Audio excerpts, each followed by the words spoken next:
Hello dear students, स्वागत करुच्ची आपनको helping tutor को। आज आम आपणकर सिटी सिलेबस रे थिबा गोटे इम्पोर्टेंट टॉपिक को पूरा फुल डिटेल डिस्कस करबा, जोड़ा होची stages of freedom movement in India. आमे 30 टी सिलेक्टेड क्वेश्चन सहित तार ऑप्शन को मध्य डिटेल डिस्कस करबा। तेणु वीडियो को शेष पर्यंत निश्चय देखंतु। चलंतु आरंभ करबा आज प्रथम गुरुत्वपूर्ण प्रश्न। तो आज प्रथम प्रश्न होउची भारतीय जातीय कांग्रेस केबे स्थापित होइतला। भारतीय जातीय कांग्रेस केबे स्थापित होइतला। यार राइट आंसर होउची ऑप्शन बी 1885 मसीह स्थापित होइतला। कि या को स्थापना करथिले ना ए ओ ह्यूम। आंको पूरा नाम होची एलन ऑक्टावियम ह्यूम। ओके, आंकर आईएनसी रो फर्स्ट प्रेसिडेंट किए थिले ताले। फर्स्ट प्रेसिडेंट होचंती डब्ल्यू.सी. बनर्जी। आंकर पूरा नाम होची उमेश चंद्र बनर्जी। तो एटा बुझियला क्लियर। जिपा नेक्स्ट क्वेश्चन को। Okay, question number 2। भारतीय जातीय कांग्रेस रो स्थापक किए, माने आको किए स्थापना करथिले। तो मु पूर्वर कहि देली स्थापना करचंती A O Hume. Option number C हो जाउची राइट आंसर।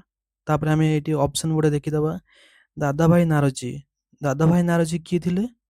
दादा भाई नारोजी होचंती भारतीय जातीय कांग्रेस रो जने प्रमुख नेता थिले। ठीक अछि, एवं तांको कोन कहै छै grand old man of India कहै छै। तो तांको काहे कि grand old man of India कहै छै, तो हमें देखि दबा काहे कि कहै छै ना से आईएनसी रो 3 थो प्रेसिडेंट हेतले। ओके, 3 थो प्रेसिडेंट हेतले आईएनसी रो 3 थो प्रेसिडेंट हेतले। एवं ब्रिटिश शासन द्वारा भारत रो अर्थनैतिक ड्रेन ऑफ थ्योरी से ड्रेन ऑफ थ्योरी कोन ना धन निष्कासन सिद्धांत माध्यम रे व्याख्या करथिले। ठीक अछि, सेति पय तांको एही उपाधिटा मिलिथिला। ओके, तो एबे हमें देखिया ऑप्शन नंबर बी बाल गंगाधर तिलक। से किए थिले। बाल गंगाधर तिलक होचंदी भारतीय स्वाधीनता आंदोलन रे जने प्रमुख नेता थिले। ओके, एवं तांकर गोटे प्रमुख स्लोगान थिला, सेटा कोन ना स्लोगान डी होची Swaraj is my birth right and I shall have it. Odia रे होची स्वराज मोर जन्मगत अधिकार एवं मु एहा को पाइबी। ओके, एहा पाइबी।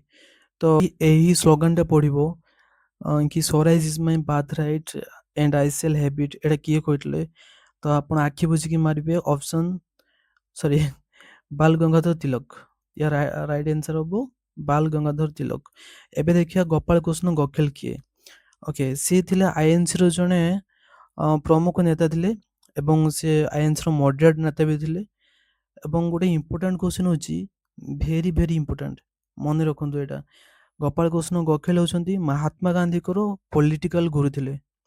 से किए थिले ना महात्मा गांधी को राजनीतिक गुरु। जदि आपन को क्वेश्चन पचारिला महात्मा गांधी को राजनीतिक गुरु किए थिले ना आपण मारिबे Gopal Krishna Gokhale. Okay, all clear. तो जीवा नेक्स्ट क्वेश्चन को। चलंतु नेक्स्ट क्वेश्चन।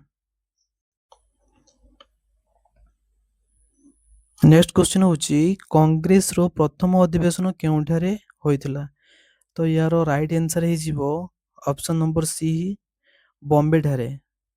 बॉम्बे एबेकार होची मुंबई। एबेकार होची मुंबई। ओके, जीवा नेक्स्ट क्वेश्चन को। चलंतु। ओके, एडी देखंतु आसी गला क्वेश्चन नंबर 4। बंगभंग किए करथिले। बंगभंग किए करिथिले। बंगभंग होचंती ऑप्शन नंबर बी हे जो राइट आंसर लॉर्ड कर्जन। ये के मसिहार करथिले ना 1905 मसिहार करथिले बंगभंग। काहे करथिले ना बंग होउसी गोटे विराट बड़ प्रदेश। तो इंग्रेज मान को शासन करबा पे सेठी बहुत तकलीफ होतला। तो से कोन कले ना बंग को दुई भाग रे विभक्त करथिले। ओके, तो जो हैला सेटा होची पश्चिम बंग आ सेकंड जो हैला पूर्व बंग और आसाम। पश्चिम बंग रो राजधानी कोन थिला कोलकाता आ पूर्व बंग आसाम रो राजधानी कोन थिला ढाका। ठीक अछि, क्लियर। तो एटी हम देखि दबा ऑप्शन ए लॉर्ड रिपन को विषय रो। ତ ଚାଲନ୍ତୁ ଲର୍ଡ ରିପନଙ୍କ ବିଷୟରେ ଟିକେ ଦେଖିଦେବା। ତ ଲର୍ଡ ରିପନ ଥିଲେ 1880 ରୁ 1884 ଭାରତର ଭାଇସରୟ ଥିଲେ। ଓକେ, ଏବଂ ତାଙ୍କୁ କ'ଣ କୁହାଯାଏ ନା father of local self government in India. ଏଇଟା ଗୋଟେ ବହୁତ ବଡ଼ ଇମ୍ପୋର୍ଟାଣ୍ଟ କ୍ୱେଶ୍ଚିନ୍ଟା, ତ ଆପଣମାନେ ଏହାକୁ ମନେ ରଖନ୍ତୁ। Father of local self government in India ଯଦି କ୍ୱେଶ୍ଚିନ୍ ପଡ଼ିବ ତ ଆପଣ କ'ଣ କରିବେ ନା ଲର୍ଡ ରିପନ କରିବେ। Okay, Lord Ripon. ତ ଏବେ ଦେଖନ୍ତୁ ଲର୍ଡ ହାର୍ଡିଙ୍ଗ। ଲର୍ଡ ହାର୍ଡିଙ୍ଗ କିଏ ଥିଲେ? ଲର୍ଡ ହାର୍ଡିଙ୍ଗ ହୋଇଥିଲା ଦିଲ୍ଲୀ ଦରବାର 1911 ମସିହାରେ। ସିଏ ସେଇ ଟାଇମ୍ର କ'ଣ ହେଇଥିଲା ନା ଆମର ଭାରତର ରାଜଧାନୀକୁ କଲିକତାରୁ ଟ୍ରାନ୍ସଫର କରାଯାଇଥିଲା କେଉଁଠିକି? ଦିଲ୍ଲୀକି। ଓକେ, ଆଉ ତାଙ୍କ ସମୟରେ କ'ଣ ହେଇଥିଲା 1905 ମସିହାରେ ଯେଉଁ ପାର୍ଟିସନ୍ ଅଫ୍ ବେଙ୍ଗଲ ହେଇଥିଲା ତାକୁ ରଦ୍ଦ କରାଯାଇଥିଲା, ମାନେ କ୍ୟାନସେଲ କରାଯାଇଥିଲା। କ୍ଲିୟର? ତ ଯିବା ନେକ୍ସଟ କ୍ୱେଶ୍ଚିନ୍କୁ। ଓକେ, କ୍ୱେଶ୍ଚିନ୍ ନମ୍ବର 5 ଦେଖିବା, ବଙ୍ଗଭଙ୍ଗ କେବେ ହୋଇଥିଲା? ତ ମୁଁ ଏଇଟା କହିଥିଲି 1905 ମସିହାରେ। 1905 ମସିହାରେ ବଙ୍ଗଭଙ୍ଗ ହୋଇଥିଲା। ୟାର ବ୍ୟାଖ୍ୟା କ'ଣ ଦେଇଛି? 16 ଅକ୍ଟୋବର 1905ରେ ବଙ୍ଗଭଙ୍ଗ କାର୍ଯ୍ୟକାରୀ ହୋଇଥିଲା। ମନେ ରହିଲା? ଯିବା ନେକ୍ସଟ କ୍ୱେଶ୍ଚିନ୍କୁ। ଚଳନ୍ତୁ। ଓକେ, ମୁସଲିମ ଲିଗ କେବେ ଗଠିତ ହୋଇଥିଲା? ମୁସଲିମ ଲିଗ କେବେ ଗଠିତ ହୋଇଥିଲା? ଏଇଟା ହେଉଛି 1906 ମସିହାରେ ଗଠିତ ହେଇଥିଲା। ଅପସନ୍ ନମ୍ବର ବି ହେଉଛି ରାଇଟ୍ ଆନ୍ସର। ଓକେ, ତ ଏଇଟା ହେଉଛି ଫାଷ୍ଟ ପ୍ରେସିଡେଣ୍ଟ କିଏ ଥିଲେ? ଆଗା ଖାନ। କିଏ? ଆଗା ଖାନ। ଆଗା ଖାନ ଥିଲେ। ତାପରେ ୟାର ଫାଉଣ୍ଡର କିଏ ଥିଲେ? ନା ନବାବ ସାଲିମୁଲ୍ଲା। ଠିକ ଅଛି, ୟାର ଫାଉଣ୍ଡର କିଏ? ନବାବ ସାଲିମୁଲ୍ଲା। ମନେ ରହିଲା? ଯିବା ନେକ୍ସଟ କ୍ୱେଶ୍ଚିନ୍କୁ। ଓକେ, ୟାର ବ୍ୟାଖ୍ୟା କ'ଣ ଦେଇଛି ନା 30 ଡିସେମ୍ବର 1906ରେ ଅଲ୍ ଇଣ୍ଡିଆ ମୁସଲିମ ଲିଗ ଗଠିତ ହୋଇଥିଲା। ଓକେ, ଫାଷ୍ଟ ପ୍ରେସିଡେଣ୍ଟ ମୁଁ କ'ଣ କହିଲି ନା ଆଗା ଖାନ, ଏବଂ ଫାଉଣ୍ଡର ମୁଁ କ'ଣ କହିଲି? ନବାବ ସାଲିମୁଲ୍ଲା। ଠିକ ଅଛି, ଯିବା ନେକ୍ସଟ କ୍ୱେଶ୍ଚିନ୍କୁ। ଓକେ, ମୁସଲିମ ଲିଗ କେଉଁଠାରେ ସ୍ଥାପିତ ହୋଇଥିଲା? ଦେଖନ୍ତୁ ଡିୟର ଷ୍ଟୁଡେଣ୍ଟସ୍, ମୁସଲିମ ଲିଗ ଅପସନ୍ ନମ୍ବର ବି ଢାକାଠାରେ ସ୍ଥାପିତ ହୋଇଥିଲା। ଏଇଟା ହେଉଛି ଢାକା ହେଉଛି କେଉଁ ବାଂଲାଦେଶର କ୍ୟାପିଟାଲ। ଓକେ, ଯିବା ନେକ୍ସଟ କ୍ୱେଶ୍ଚିନ୍କୁ। ତ ଦେଖନ୍ତୁ ଡିୟର ଷ୍ଟୁଡେଣ୍ଟସ୍, ସୁରତ ବିଭାଜନ କେବେ ହୋଇଥିଲା? ସୁରତ ବିଭାଜନ କେବେ ହୋଇଥିଲା? ଏଇଟା ହେଉଛି 1907 ମସିହାରେ ହୋଇଥିଲା। 1907 ମସିହାରେ ସୁରତ ବିଭାଜନ ହେଇଥିଲା। ସୁରତ ବିଭାଜନ କ'ଣ ନା ଆଇଏନସି ହେଉଛି ଦୁଇଟା ଗ୍ରୁପର ଡିଭାଇଡ୍ ହେଇଯାଇଥିଲା। ଓକେ, ସେଇଟା ହେଉଛି ସୁରତ ବିଭାଜନ କୁହାଯାଏ। ଦୁଇଟା ଗ୍ରୁପ କ'ଣ ନା ଗୋଟେ ହେଉଛି ଏକ୍ସଟ୍ରିମିଷ୍ଟ, ଗୋଟେ ଗ୍ରୁପ ହେଉଛି ଏକ୍ସଟ୍ରିମିଷ୍ଟ, ଆଉ ସେକେଣ୍ଡ ହେଉଛି କ'ଣ ମଡରେଟ୍। ଓକେ, ଏକ୍ସଟ୍ରିମିଷ୍ଟର କିଏ କିଏ ଥିଲେ ନା ପାଲ ଆଉ ହେଉଛି ଲାଲ। ଓକେ, ଆଉ ମଡରେଟ୍ କିଏ କିଏ ଥିଲେ ନା ଗୋପାଳ କୃଷ୍ଣ ଗୋଖେଲ ଆଉ ରାସବିହାରୀ ବୋଷ। ଠିକ ଅଛି, ତ ଏଇଟା ସୁରତ ବିଭାଜନ କେବେ ହେଇଥିଲା ମୁଁ କହିଲି ନା 1907 ମସିହାରେ। କ'ଣ ପାଇଁ ହେଇଥିଲା ବି ମୁଁ କହିଦେଲି ଆପଣଙ୍କୁ। କ୍ଲିୟର? ତ ଦେଖିନେବା ୟାର ବ୍ୟାଖ୍ୟାଟା କ'ଣ ଦେଇଛି।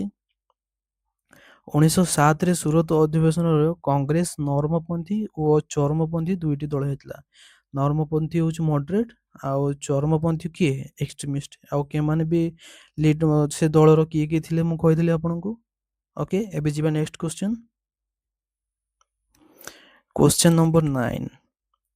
ତ ଏବେ ଦେଖିବା, ମହାତ୍ମା ଗାନ୍ଧୀ କେବେ ଭାରତକୁ ଆସିଥିଲେ? ମହାତ୍ମା ଗାନ୍ଧୀ କେବେ ଭାରତକୁ ଆସିଥିଲେ? ମହାତ୍ମା ଗାନ୍ଧୀ 9 ଜାନୁଆରୀ 1915 ମସିହାରେ ସେ ଦକ୍ଷିଣ ଆଫ୍ରିକାରୁ ଭାରତକୁ ଫେରିଥିଲେ। ଓକେ, ଯିବା ନେକ୍ସଟ କ୍ୱେଶ୍ଚିନ୍। ନେକ୍ସଟ କ୍ୱେଶ୍ଚିନ୍ କ'ଣ ଦେଇଛି? ପ୍ରବାସୀ ଭାରତୀୟ ଦିବସ କେବେ ପାଳନ କରାଯାଏ?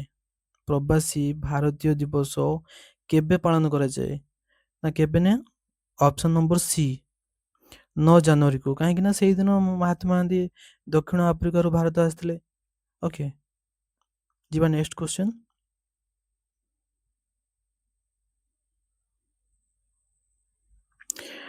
ନେକ୍ସଟ କ୍ୱେଶ୍ଚିନ୍ ହେଉଛି ଚମ୍ପାରଣ ସତ୍ୟାଗ୍ରହ କେବେ ହୋଇଥିଲା? ଚମ୍ପାରଣ ସତ୍ୟାଗ୍ରହ କେବେ ହୋଇଥିଲା? ରାଇଟ୍ ଆନ୍ସର ହେଇଯିବ ଅପସନ୍ ବି 1917 ମସିହାରେ ଓକେ 1917 ମସିହାରେ ଚମ୍ପାରନ ସତ୍ୟାଗ୍ରହ ହେଇଥିଲା। ଆଉ ଏଇଟା ମନେ ରଖନ୍ତୁ ମହାତ୍ମା ଗାନ୍ଧୀଙ୍କର ଏଇଟା ହଉଛି ଫାଷ୍ଟ ସତ୍ୟାଗ୍ରହ ଥିଲା। ଓକେ ବ୍ରିଟିଶ ସରକାରଙ୍କ ଏଗନେଷ୍ଟର ମହାତ୍ମା ଗାନ୍ଧୀଙ୍କର ଏଇଟା ହଉଛି ଫାଷ୍ଟ ସତ୍ୟାଗ୍ରହ। ତ ଚାଲନ୍ତୁ ଚମ୍ପାରନ ସତ୍ୟାଗ୍ରହ ବିଷୟରେ ଟିକେ ମୁଁ ଆପଣଙ୍କୁ ଜଣେଇ ଦଉଛି। ନା 1917 ମସିହାର ବିହାରର ଚମ୍ପାରନ ଜିଲ୍ଲାର ଯେଉଁ ଚାଷୀମାନେ ଥିଲେ ସେମାନଙ୍କ ଉପରେ ବ୍ରିଟିଶ ସରକାର ଅତ୍ୟାଚାର କରୁଥିଲେ। କ'ଣ କରୁଥିଲେ ନା ସେମାନଙ୍କୁ ନୀଳ ଚାଷ କରିବା ପାଇଁ କହୁଥିଲେ। ଓକେ ଏହି ବିରୋଧରେ ମହାତ୍ମା ଗାନ୍ଧୀ 1917 ମସିହାରେ ସେଇ ଚମ୍ପାରନ ସତ୍ୟାଗ୍ରହ କରିଥିଲେ। ଆଉ ଏଇ ଚମ୍ପାରନ ସତ୍ୟାଗ୍ରହକୁ କ'ଣ କୁହାଯାଏ? ତିନି କାଠିଆ ବ୍ୟବସ୍ଥା, যেটা ହଉଛି 3/12 3/12 ମାନେ ଯଦି 20 ଭାଗ ଜମି ଥିବ ସେଥିରୁ ସେମାନେ 3 ଭାଗ ଜମିର ମାନେ ତାଙ୍କର ଭଲ ଜମିର ସେମାନେ ନୀଳ ଚାଷ କରିବେ। ସେଇଟା ହଉଛି କୁହାଯାଏ ତିନି କାଠିଆ ବ୍ୟବସ୍ଥା। ଓକେ ବୁଝିପାରିଲ? ନେକ୍ସଟ କ୍ୱେଶ୍ଚନ ଯିବା। ନେକ୍ସଟ କ୍ୱେଶ୍ଚନ ହଉଛି ଖେଡ଼ା ସତ୍ୟାଗ୍ରହ କେବେ ହୋଇଥିଲା? ଖେଡ଼ା ସତ୍ୟାଗ୍ରହ କେବେ ହୋଇଥିଲା? ଏଇଟା ହଉଛି ରାଇଟ୍ ଆନ୍ସର ଅପସନ୍ ବି 1918 ମସିହାରେ ହୋଇଥିଲା। କାହିଁକି ହେଇଥିଲା ଏଇଟା? ଗୁଜରାଟର ଯେଉଁ ଚାଷୀମାନେ ଥିଲେ, ଠିକ୍ ଅଛି, ଗୁଜରାଟର ଗୁଜରାଟର ଖେଡ଼ା ଜିଲ୍ଲାର ଯେଉଁ ଚାଷୀମାନେ ଥିଲେ ତାଙ୍କର ଫସଲ ନଷ୍ଟ ହେଇଯାଇଥିଲା। ତଥାପି ବ୍ରିଟିଶ ଯେଉଁ ଅଧିକାରୀମାନେ ଥିଲେ ସେମାନେ କ'ଣ କରୁଥିଲେ ନା କର ଆଦାୟ କରୁଥିଲେ। ତ ଏହି ବାବଦରେ ମହାତ୍ମା ଗାନ୍ଧୀ ନେତୃତ୍ୱରେ 1918 ମସିହାରେ ଏହି ଆନ୍ଦୋଳନ ହୋଇଥିଲା। ଓକେ ଖେଡ଼ା ସତ୍ୟାଗ୍ରହ ଆପଣମାନେ ବୁଝିପାରିଲେ? ଯିବା ନେକ୍ସଟ କ୍ୱେଶ୍ଚନକୁ ଚାଲନ୍ତୁ। ଓକେ ନେକ୍ସଟ କ୍ୱେଶ୍ଚନ ହେଉଛି ଅସହଯୋଗ ଆନ୍ଦୋଳନ କେବେ ଆରମ୍ଭ ହୋଇଥିଲା? ଅସହଯୋଗ ଆନ୍ଦୋଳନ କେବେ ଆରମ୍ଭ ହୋଇଥିଲା? ଏଇଟା ରାଇଟ୍ ଆନ୍ସର ଅପସନ୍ ବି 1920 ମସିହାରେ ଆରମ୍ଭ ହୋଇଥିଲା। ଅସହଯୋଗ ଆନ୍ଦୋଳନ କାହିଁକି ଆରମ୍ଭ ହୋଇଥିଲା?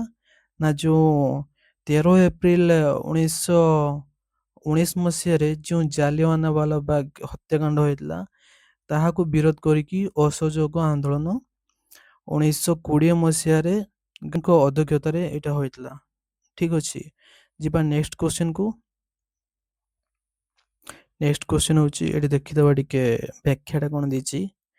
ଜାଲିଆନାୱାଲାବାଗ ହତ୍ୟାକାଣ୍ଡ ପରେ ମହାତ୍ମା ଗାନ୍ଧୀ 1920ରେ ଅସହଯୋଗ ଆନ୍ଦୋଳନ ଆରମ୍ଭ କରିଥିଲେ। ବୁଝିପାରିଲ? ଯିବା ନେକ୍ସଟ କ୍ୱେଶ୍ଚନ।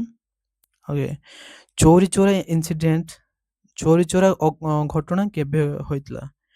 ଓକେ ୟାର ରାଇଟ୍ ଆନ୍ସର ହେଉଛି ଅପସନ୍ ନମ୍ବର ସି 1922 ମସିହା।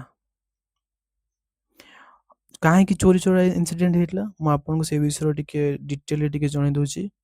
ଅପରେସନ ମୁଭମେଣ୍ଟ ଚାଲିଥିଲା ସେଇ ଟାଇମରେ କ'ଣ ହେଇଥିଲା ନା ପୋଲିସ ଓ ଆନ୍ଦୋଳନକାରୀ ଯେମାନେ ସବୁ ଥିଲେ ଚମ୍ପାରନ ଗାଁରେ ସେଠାରେ ହେଉଛି ସେମାନଙ୍କ ଭିତରେ ଗୋଟିଏ ମାନେ ସଂଘର୍ଷ ହେଇଯାଇଥିଲା। ଠିକ୍ ଅଛି, ତ ସେଠାରେ ସେମାନେ କ'ଣ କରିଥିଲେ ନା ସେ ଯେଉଁ କ୍ରୋଧିତ ଜନତା ଥିଲେ ସେମାନେ ଗୋଟେ ପୋଲିସ ଷ୍ଟେସନକୁ ଜାଳି ଦେଇଥିଲେ। ଯାହାଫଳରେ କ'ଣ ହେଇଥିଲା ନା 22 ଜଣ ପୋଲିସ ଅଫିସର ମାନେ ପୁରା ଜିଅନ୍ତା ଜଳିଯାଇ ମୃତ୍ୟୁବରଣ କରିଥିଲେ। ଠିକ୍ ଅଛି, ଏଇଟାକୁ କୁହାଯାଏ ଚୋରି ଚୋରା ଘଟଣା, ଚୋରି ଚୋରା ଇନସିଡେଣ୍ଟ। ଏଇଟା ଚୋରି ଚୋରା ଇନସିଡେଣ୍ଟ ବୁଝିପାରିଲେ? ଯିବା ନେକ୍ସଟ କ୍ୱେଶ୍ଚନକୁ। ଓକେ ଚାଲନ୍ତୁ।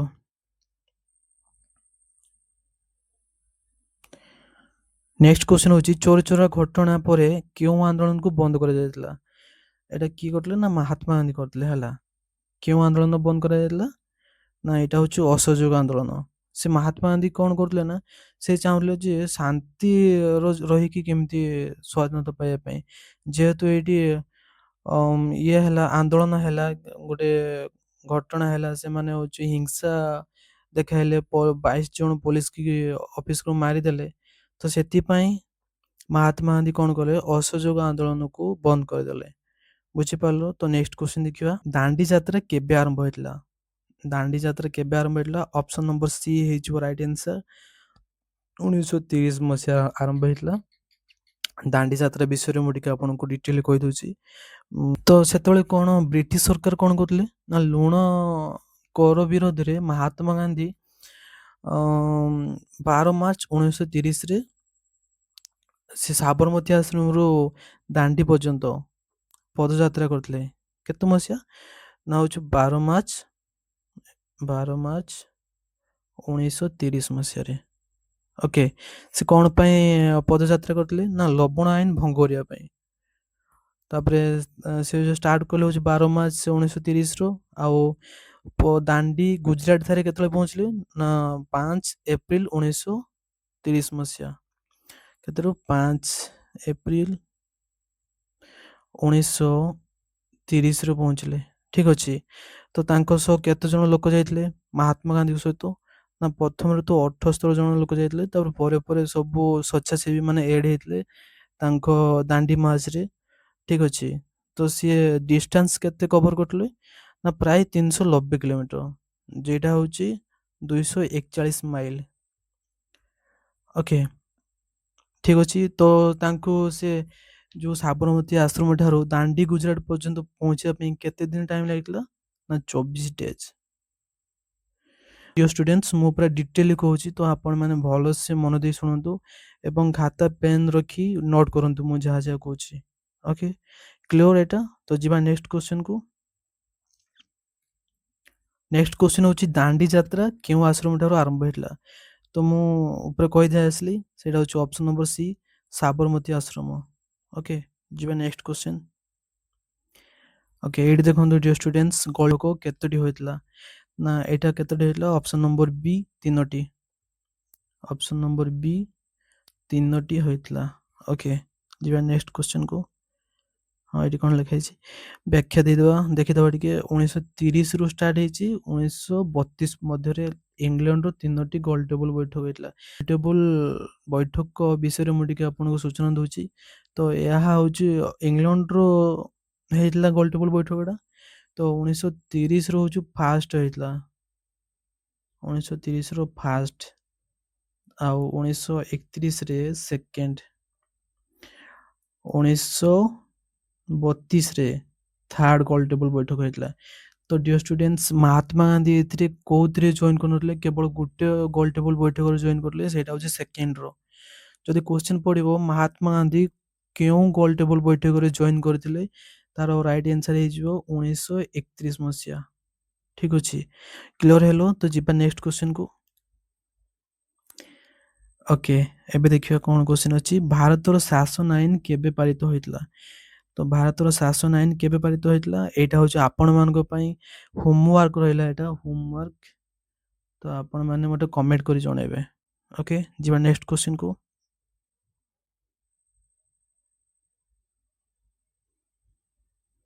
ନେକ୍ସଟ କ୍ୱେଶ୍ଚନ ହଉଛି ଭାରତ ଛାଡ ଆନ୍ଦୋଳନ କେବେ ଆରମ୍ଭ ହୋଇଥିଲା? ଭାରତ ଛାଡ ଆନ୍ଦୋଳନ କେବେ ଆରମ୍ଭ ହୋଇଥିଲା? କୁହନ୍ତୁ, କେବେ ଆରମ୍ଭ ହେଇଥିଲା? 1942 ମସିହା ଆରମ୍ଭ ହେଇଥିଲା। ଓକେ, 1942 ମସିହା। ଅପସନ ନମ୍ବର ସି ହେଉଛି ରାଇଟ୍ ଆନ୍ସର। ତ ଏଇଟାକୁ କ୍ୱିଟ୍ ଇଣ୍ଡିଆ ମୁଭମେଣ୍ଟ ବି କୁହାଯାଏ। ତ ଏହାର ଉଦ୍ଦେଶ୍ୟ କ'ଣ ଥିଲା? ନା ବ୍ରିଟିଶ ଶାସନ ସମାପ୍ତି ପାଇଁ ପୁରା Mahatma Gandhi quit India movement କରିଥିଲେ। ଓକେ, ତ ଏଇଟା କେବେ ଷ୍ଟାର୍ଟ ହେଇଥିଲା? ନା 8 ଅଗଷ୍ଟ 1942 ରେ ଷ୍ଟାର୍ଟ ହେଇଥିଲା। ତାପରେ ମହାତ୍ମା ଗାନ୍ଧୀଙ୍କର ଗୋଟେ ଫେମସ୍ ଡାଇଲଗ ଥିଲା। ଠିକ ଅଛି, ସେ ଫେମସ୍ ଡାଇଲଗଟି କ'ଣ?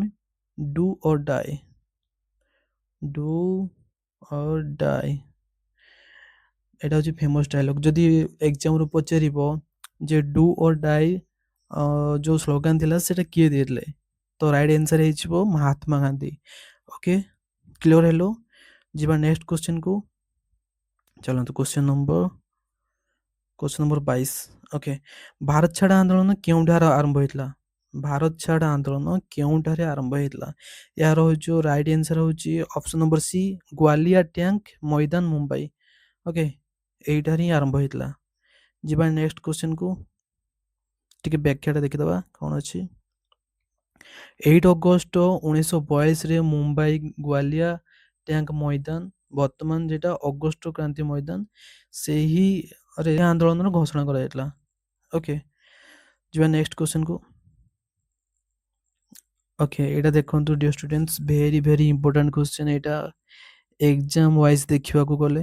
ତ କ୍ୱେଶ୍ଚନଟି କ'ଣ? କ୍ୟାବିନେଟ ମିଶନ କେବେ ଭାରତକୁ ଆସିଥିଲା ଏବଂ କାହିଁକି ଆସିଥିଲା ମୁଁ ଆପଣଙ୍କୁ ଡିଟେଲ ଜଣେଇବି। ତ ଏଇଟା 1946 ମସିହା। ଅପସନ ନମ୍ବର ବି, ଅପସନ ନମ୍ବର ବି ହେଇଯିବ ରାଇଟ୍ ଆନ୍ସର। 1946 ମସିହାରେ କ୍ୟାବିନେଟ ମିଶନ ଆସିଥିଲା। ଏହାର ହଉଛି ଏମ୍ କ'ଣ ଥିଲା? ନା ବ୍ରିଟିଶ ସରକାର ଭାରତର ଶାସନ ହସ୍ତାନ୍ତର ଓ ସମ୍ବିଧାନକୁ ପ୍ରସ୍ତୁତି ପାଇଁ ସେ କ୍ୟାବିନେଟ୍ ମିଶନଟାକୁ ପଠାଇଥିଲେ ଭାରତକୁ। ଓକେ, କେବେ ଆସିଥିଲା? ତ 1946 ମସିହା। କ୍ଲିୟର ହେଲ? ତ ୟାର ବ୍ୟାଖ୍ୟା କ'ଣ ଦେଇଛି ଦେଖିଦେବା। ବ୍ରିଟିଶ ସରକାର 1944 ମସିହାରେ ଭାରତର ଭବିଷ୍ୟତ ଶାସନ ବ୍ୟବସ୍ଥା ନିର୍ଣ୍ଣୟ ପାଇଁ କ୍ୟାବିନେଟ୍ ମିଶନକୁ ଭାରତ ପଠାଇଥିଲା। ଓକେ, ଯିବା ନେକ୍ସଟ କ୍ୱେଶ୍ଚନକୁ। ନେକ୍ସଟ କ୍ୱେଶ୍ଚନ ହେଉଛି ଭାରତର ସମ୍ବିଧାନ ଆଇନ କେବେ ପାରିତ ହେଲା? ଭାରତର ସମ୍ବିଧାନ ଆଇନ କେବେ ପାରିତ ହୋଇଥିଲା? ତ ଭାରତର ସମ୍ବିଧାନ ଆଇନ କେବେ ପାରିତ ହୋଇଥିଲା? ନା 1947 ମସିହାରେ ପାରିତ ହୋଇଥିଲା। କାହିଁକି ହେଇଥିଲା? ଏହାର ଉଦ୍ଦେଶ୍ୟ କ'ଣ ଥିଲା? ନା ଭାରତକୁ ସ୍ୱାଧୀନତା ପ୍ରଦାନ କରିବା ଏବଂ ଭାରତ ଓ ପାକିସ୍ତାନକୁ ଦୁଇଟି ସ୍ୱାଧୀନ ରାଷ୍ଟ୍ରରେ ପରିଣତ କରିବା। ଏହା ହେଉଛି ମୁଖ୍ୟ ଏମ୍ ଥିଲା। ଓକେ, ତ ମୁଁ ପୁଣି ଥରେ କହିଦେଉଛି, ଭାରତ ସ୍ୱାଧୀନତା ଆଇନ କେବେ ପାରିତ ହୋଇଥିଲା? ନା 1947 ମସିହାରେ। ଏବଂ କାହିଁକି ଏଇଟା ହେଇଥିଲା? ନା ଭାରତକୁ ସ୍ୱାଧୀନତା ପ୍ରଦାନ କରିବା ଏବଂ ଭାରତ ପାକିସ୍ତାନ ଦୁଇଟିକୁ ସ୍ୱାଧୀନ ରାଷ୍ଟ୍ରରେ ପରିଣତ କରିବା। ଠିକ୍ ଅଛି, ତ ଯିବା ନେକ୍ସଟ କ୍ୱେଶ୍ଚନକୁ। ନେକ୍ସଟ କ୍ୱେଶ୍ଚନ କ'ଣ ଦେଇଛି? Question number 25।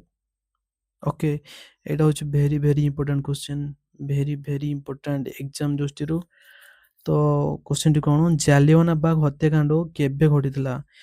ପିଲେ ବହୁତ ଇମ୍ପୋର୍ଟାଣ୍ଟ କ୍ୱେଶ୍ଚନ ଏଇଟା। ତ ଜାଲିଆନାବାଗ ହତ୍ୟାକାଣ୍ଡ କେବେ ଘଟିଥିଲା? ନା ହେଉଛି 13 ଏପ୍ରିଲ 1919 ମସିହାରେ। ଓକେ, 13 ଏପ୍ରିଲ 1919 ମସିହାରେ ଜାଲିଆନାବାଗ ହତ୍ୟାକାଣ୍ଡ ଘଟିଥିଲା। ତ ୟାର ବ୍ୟାଖ୍ୟା ଟିକେ ଦେଖିଦେବା। 13 ଏପ୍ରିଲ 1919ରେ ବୈଶାଖୀ ପର୍ବ ଦିନ ଜେନେରାଲ ଡାୟରଙ୍କ ଆଦେଶରେ ଜନସାଧାରଣଙ୍କ ଉପରେ ଗୁଳି ଚଳାଯାଇଥିଲା। ସେମାନେ ହେଉଛନ୍ତି ପଞ୍ଜାବର ଅମୃତସର ଠାରେ ଥିବା ଜାଲିଆନାବାଗ ଠାରେ ସାଧାରଣ ଜନତା କ'ଣ କରୁଥିଲେ ନା ଗୋଟିଏ ବୈଶାଖୀ ପର୍ବ ପାଳନ କରୁଥିଲେ। ଠିକ୍ ଅଛି, ତ ଯେତେବେଳେ ସେମାନେ ପାଳନ କରୁଥିଲେ, ଜେନେରାଲ ଡାୟର ଆସିଲେ ଏବଂ ଲୋକମାନଙ୍କୁ ପୁରା ଗୁଳି କରିକି ଏଇଟା କେବେ ହେଇଥିଲା? ନା 13 ଏପ୍ରିଲ 1919ରେ ବୈଶାଖୀ ପର୍ବ ଦିନ ହେଇଥିଲା। Okay, clear? ତ ଯିବା next question. Question number 26। Jallianwala Bagh କେଉଁଠାରେ ଅବସ୍ଥିତ? ତ ମୁଁ ଏଇଟା କହିଦେଲି ପଞ୍ଜାବର କୋଉଠି? ଅପସନ ନମ୍ବର ସି, ଅମୃତସର ଠାରେ। ଓକେ, ଚାଲ ଯିବା ନେକ୍ସଟ କ୍ୱେଶ୍ଚନ। କ୍ୱେଶ୍ଚନ ନମ୍ବର 27 ଦେଖିବା। ତ କ୍ୱେଶ୍ଚନ ହେଉଛି ନୌସେନା ବିଦ୍ରୋହ କେବେ ହୋଇଥିଲା? ନା ଏଇଟା ହେଉଛି 1946 ମସିହା। ରାଇଟ୍ ଆନ୍ସର 1946 ମସିହାରେ ହେଇଥିଲା। ଯିବା ନେକ୍ସଟ କ୍ୱେଶ୍ଚନକୁ। କଂଗ୍ରେସର ପ୍ରଥମ ସଭାପତି କିଏ କରିଥିଲେ? ମୁଁ ଫାଷ୍ଟ କହିକି ଆସିଥିଲି, ମନେ ପକେଇକି ଏହାର ଉତ୍ତର ମୋତେ ଦିଅନ୍ତୁ କମେଣ୍ଟର। ଓକେ, ଏଇଟା ଗୋଟେ ଭେରି ଇମ୍ପୋର୍ଟାଣ୍ଟ କ୍ୱେଶ୍ଚନ। ତ ଏଇଟା ବି ହୋମୱାର୍କ ରହିଲା, ଆପଣମାନେ ମୋତେ କମେଣ୍ଟରେ ଜଣାନ୍ତୁ। ତ ଏବେ ଯିବା ନେକ୍ସଟ କ୍ୱେଶ୍ଚନ କ'ଣ ଅଛି? ବଙ୍ଗଭଙ୍ଗ କେବେ ରଦ୍ଦ ହୋଇଥିଲା? ମୁଁ ଆପଣଙ୍କୁ ଫାଷ୍ଟ କହିକି ଆସିଥିଲି, ବଙ୍ଗଭଙ୍ଗ କେବେ ରଦ୍ଦ ହୋଇଥିଲା? ନା ଅପସନ ନମ୍ବର ସି ହେଇଯିବ ରାଇଟ୍ ଆନ୍ସର। 1911 ମସିହାରେ ହେଇଥିଲା। ଠିକ୍ ଅଛି, କିଏ କରିଥିଲେ? ଲର୍ଡ ହେଡିଙ୍କ ଟାଇମ୍ ହେଇଥିଲା। ଓକେ, ପୁଣି 1911 ମସିହାରେ କ'ଣ ହେଇଥିଲା? ନା ଆମର ଯେଉଁ ଭାରତର କ୍ୟାପିଟାଲ କଲିକତାରେ ଥିଲା, ସେଟାକୁ ହେଉଛି କୋଉଠିକି ଟ୍ରାନ୍ସଫର କରାଯାଇଥିଲା? ନା ଦିଲ୍ଲୀକୁ ଟ୍ରାନ୍ସଫର କରାଯାଇଥିଲା। ମନେ ରହିଲା? କିଏ କାହାଙ୍କ ଟାଇମ୍ରୁ? ନା ଲର୍ଡ ହେଡିଙ୍କ ଟାଇମ୍ର। ଓକେ, ଯିବା next question. Next question 30 number question. ଏଇଟା ହେଉଛି ଲାଷ୍ଟ କ୍ୱେଶ୍ଚନ। ମୁସଲିମ ଲିଗର ସ୍ଥାପନା ସହିତ କିଏ ସମ୍ପୃକ୍ତ ଥିଲେ? କ୍ୱେଶ୍ଚନଟି ହେଉଛି ମୁସଲିମ ଲିଗର ସ୍ଥାପନା ସହିତ କିଏ ସମ୍ପୃକ୍ତ ଥିଲେ? ଏଇଟା କିଏ? ଏଇଟା ହେଉଛି ବି ହେଉଛି ରାଇଟ୍ ଆନ୍ସର, ନବାବ ସଲିମୁଲ୍ଲାହ ଖାନ।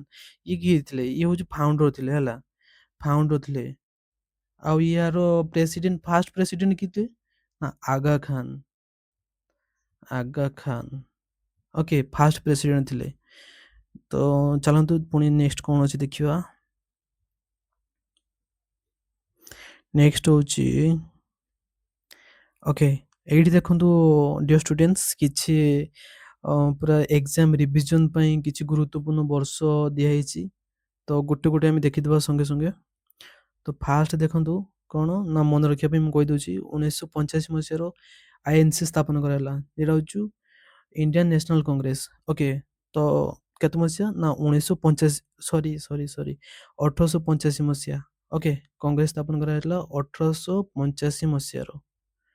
ତ ତ ନେକ୍ସଟ ହେଉଛି 1905ର ବଙ୍ଗଭଙ୍ଗ ହେଇଥିଲା। ବଙ୍ଗଭଙ୍ଗ କିଏ କରିଥିଲେ? ନା ଲର୍ଡ କର୍ଜନ କରିଥିଲେ।